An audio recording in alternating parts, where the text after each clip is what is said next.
personalidades que nos acompañan en el día de hoy.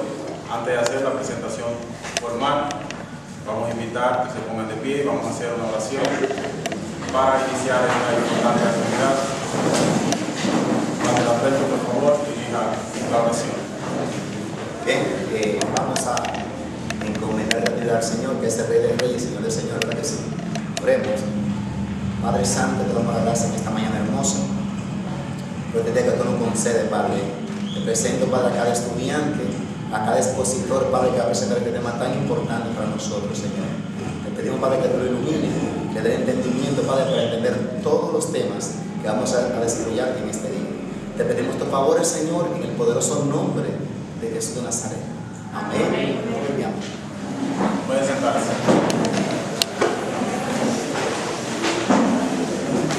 Este es el segundo foro que hacemos. Hicimos uno el pasado 12 de octubre con relación al Día de la Raza y esta vez se está realizando sobre el Día de la Constitución de la República, que es un día como hoy, todos ustedes saben, que se celebra en toda la República Dominicana, el Día de la Constitución Dominicana. Nos acompañan dos grandes expositores de nuestro municipio, Cambita Garavito. Está el doctor Nicolás Acevedo Sánchez, quien ha sido fiscalizador, ha sido también, parece que fue escolar, egresado de la Universidad UCE de San Pedro de Macorís, y es un gran experto no solamente en este tema, sino en diversos temas de aquí, de nuestro municipio de Cambita Garavito. Nicolás tiene conocimiento de todo. Un aplauso para él.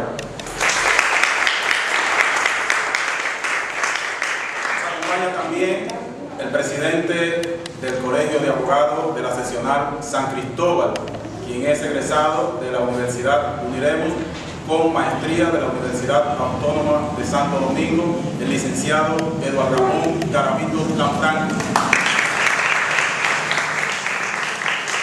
Está con nosotros el profesor Juan de Alberto Lorenzo, quien es colaborador de este evento.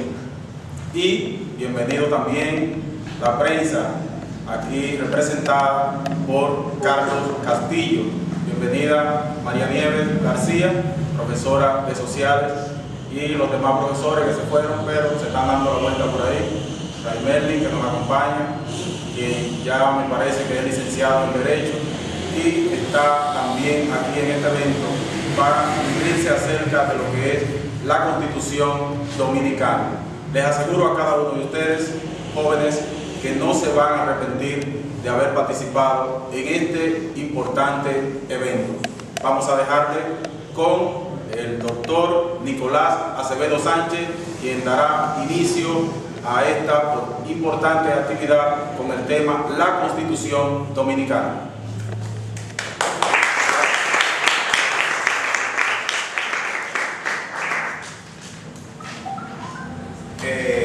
Las gracias a... Perdón.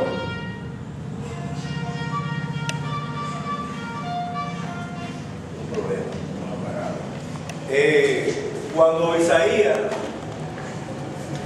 me invita, decide tener la gentileza de invitarme a esta conversación, porque realmente es una conversación que vamos a sostener sobre lo que es la Constitución Dominicana.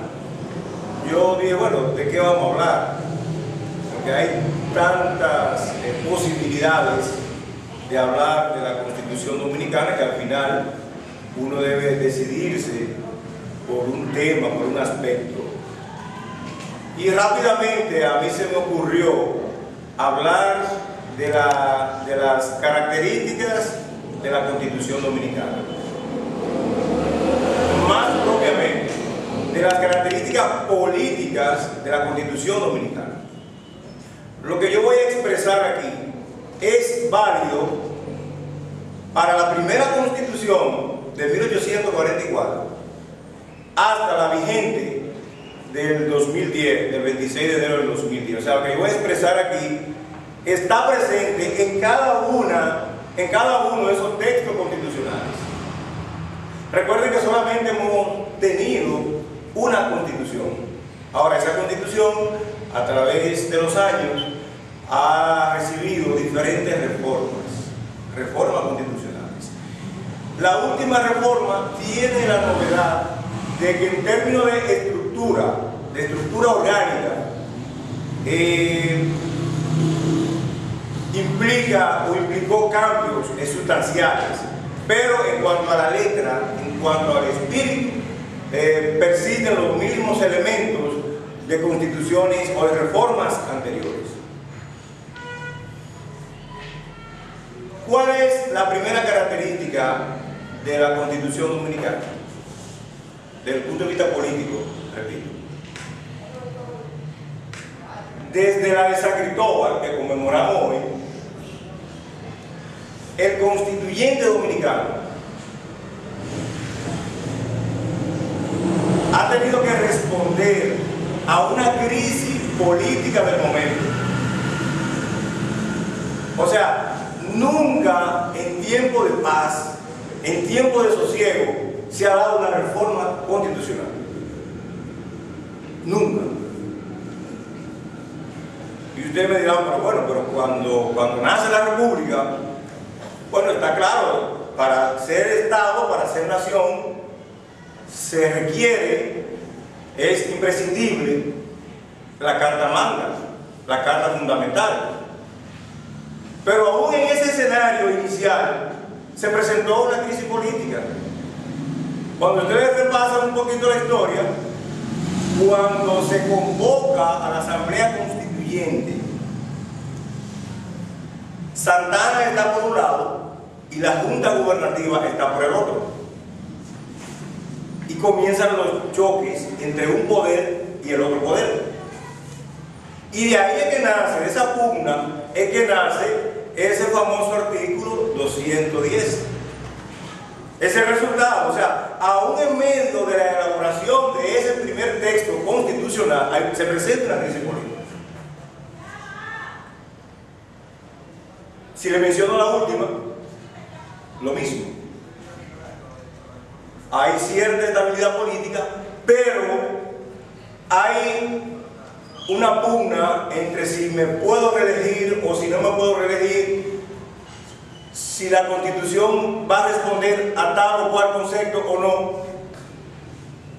Y llegó un momento de tranque, o sea, en un momento en que la Asamblea Revisora estaba discutiendo artículo por artículo, llegó un momento de tranque.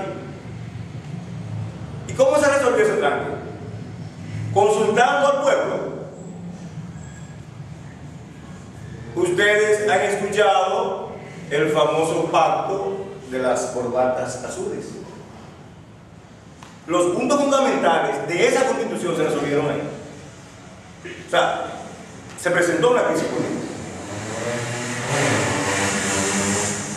O sea que le he puesto la primera y la última para indicarle que siempre el constituyente dominicano ha navegado bajo el miedo, bajo el terror, bajo tenemos que salvar a la nación, hay que cambiar esto, hay que cambiar aquello. Es el primer elemento. Segunda característica. Nuestro constituyente se ha movido entre dos aguas. Hemos querido introducir conceptos, elementos novedosos de grandes democracias, de grandes naciones que tienen un arraigo democrático elevado.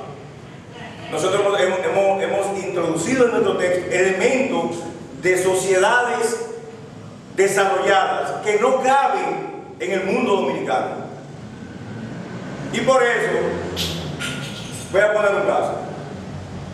Si se han hecho ¿cuántas? 50, 54, 35, 40, no sé ahora exactamente el número de reformas. El tema de la reelección es un tema prácticamente de discusión permanente. Viene un grupo lo prohíbe, viene otro grupo la desactiva. O sea, nos hemos movido en eso, en ese aire. En un momento se separan las elecciones presidenciales de las congresuales y municipales. Vuelven, o sea, nos hemos movido en ese momento entre evolución e involución. lamentablemente. En todas, o sea, lo que estoy diciendo es válido para cualquier texto constitucional.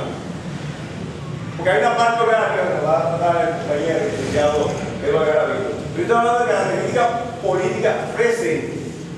Un tercer elemento que yo he notado en todas las constituciones dominicanas es que nunca en ningún texto se ha establecido un régimen de consecuencias para cuando el funcionario público o el funcionario electo meta la pata. En la mayoría de los textos se habla contra la corrupción, que eso, pero de manera clara, de manera contundente. O por lo menos, si ha aparecido la norma constitucional, no ha aparecido la ley adjetiva que castigue, que establezca un régimen de consecuencias. Y estaríamos lo mismo.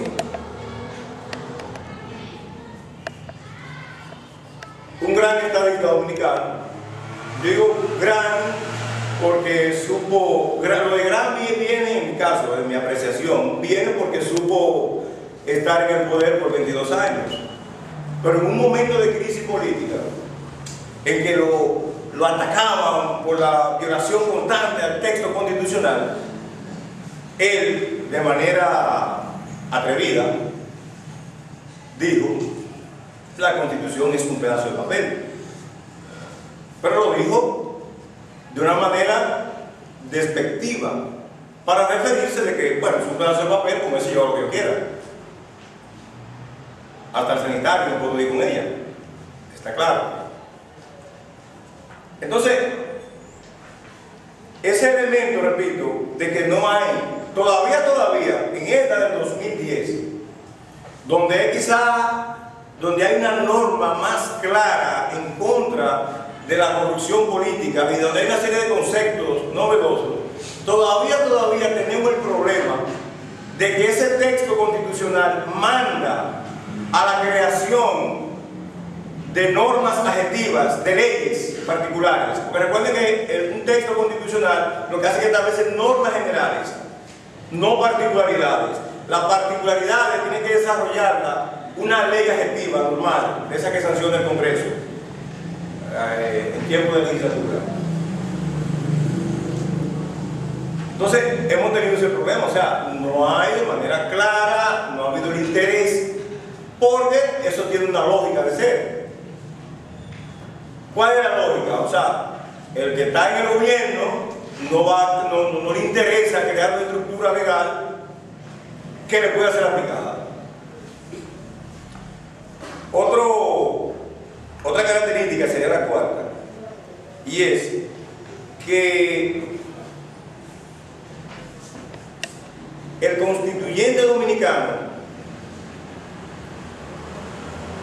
ha querido resolver problemas particulares, problemas adjetivos, problemas concretos mediante la Constitución. Me explico.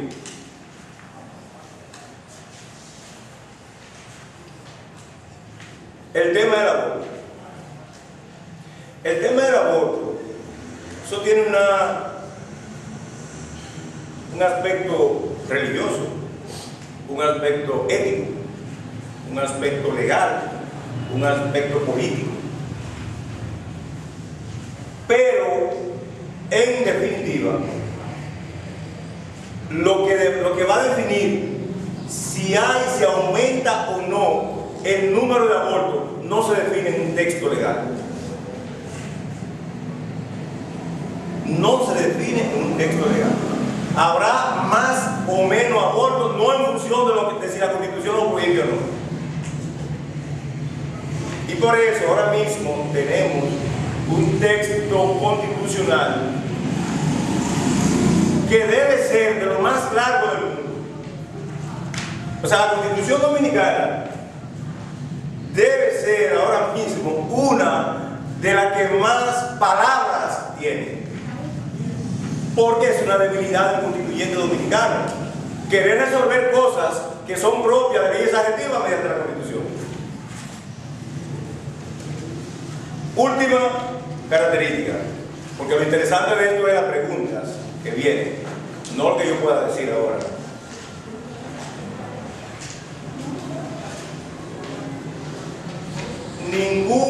La clase gobernante dominicana, y utilizo el concepto clase gobernante para no entrar en colores ni entrar en partidos, pero la clase gobernante dominicana nunca, y reitero lo de nunca se ha preocupado porque nosotros, los gobernados y gobernadas, entendamos que la Constitución debe ser el instrumento más idóneo para la construcción de la democracia. La Constitución está ahí. Ahora, ¿cuánto la asimilamos? Ustedes, que son jóvenes, que van a dirigir este país, o ya muchos de ustedes están ya en capacidad de dirigir este país, han entendido que si una nación no hace una cultura cívica de respeto a las leyes, no hay forma de avanzar. La nación más poderosa del mundo, ¿cuál es? Estados Unidos. ¿Cuántos años tiene ese texto constitucional norteamericano? Todos los años de independencia. Desde que se reunió el grupo ya en Filadelfia, de Jefferson y toda esa gente, esa constitución está intacta. Se le han introducido, ellos lo llaman reforma, enmienda, pero son que le han agregado 2 o 3 artículos para resolver algunos problemitas. Pero el texto, en lo fundamental, está inalterable. Ahora, desde que ella nació como constitución, nadie, ningún gobernante, del gobernante más poderoso al ciudadano más pequeño, se atreve a violarla. Porque esa separación de poderes, que todavía aquí está plasmado, está ahí, siempre ha existido. Y cuando el Ejecutivo se ha equivocado allá en Estados Unidos, o en cualquier otra nación civilizada, aparece otro poder del Estado y dice: no, usted está equivocado, usted está violando la Constitución. Y allá violar la Constitución implica que usted tiene que dejar el cargo y tiene consecuencias legales por un sometimiento ante un tribunal.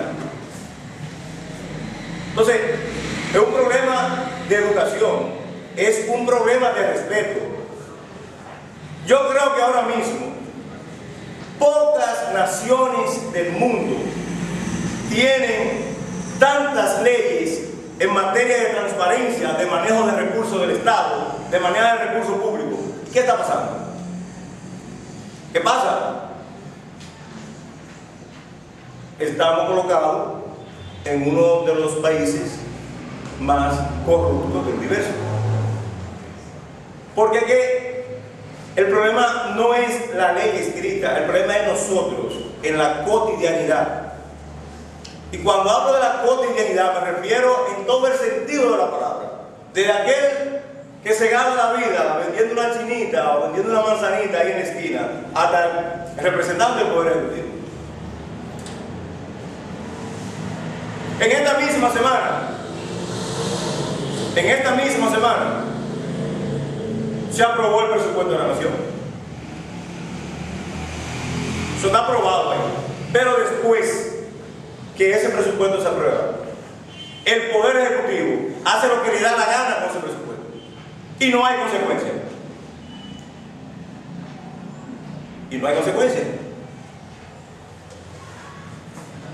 La ley de educación, ¿qué tiempo tenía? No exigía un 4% del Producto Interno Bruto. No hubo que hacer huelga, que la nación entera unirse para que eso se respetara. Y así yo le puedo seguir citando casos. Y eso tiene que ver con esto, con la Constitución Dominicana. Entonces, mi mensaje final, repito, dije 4 características: el carácter de crisis permanente, el carácter de evolución y involución, el carácter de que no hay un régimen de consecuencias claro, bien definido, y por último, el asunto de la parte educativa, de que nunca la clase gobernante ha hecho de la Constitución su guía de actuación. Y eso es válido, reitero, lo dije cuando comencé, eso es válido desde 1844, desde aquel 6 de noviembre que se redactó ahí en San Cristóbal, ese primer instrumento, esa primera carta fundamental. hasta ahora, la que tenemos vigente. Dejo estas 4 reflexiones para que ahorita debatamos ya y veamos los pros, la ventaja y la desventaja, el sí y el no. Gracias por su atención.